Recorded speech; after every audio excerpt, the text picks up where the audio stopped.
a lot of the muscles connected to it are very, very small muscles, so they get strained easily. Yeah. And that can cause pain or tension in this sort of area.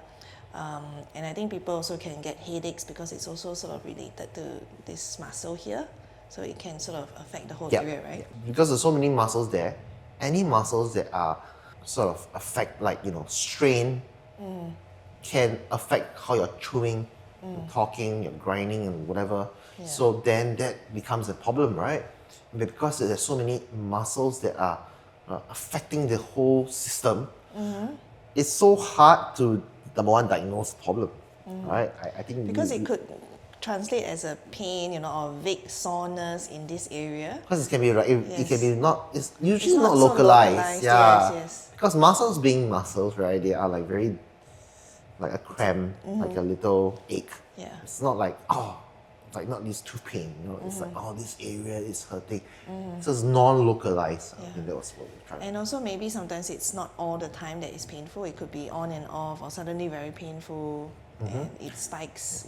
Yeah. I mean, coming to that, I think we need to point out that even though there's non-localized, there's also a localized sort of TMD as well, right? Yeah. And that's when it hits.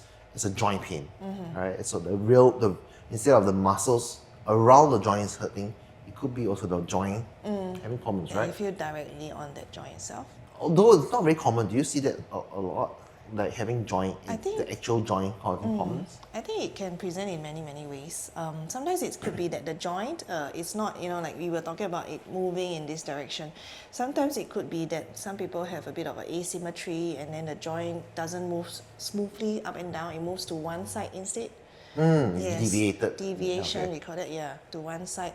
And then that could cause more sort of stress on the joint itself. And I think that can present as the pain as well. Yeah, I mean, it's a very complex system. And also because I think the joint is used all the time when we are speaking, when we are eating, So it's always moving. Maybe if you feel like your elbow is sore, you try not to move it too much. But with the joint, unless you physically stop eating and stop talking or stop drinking, It's tough. It's tough, right? Yeah. It's tough.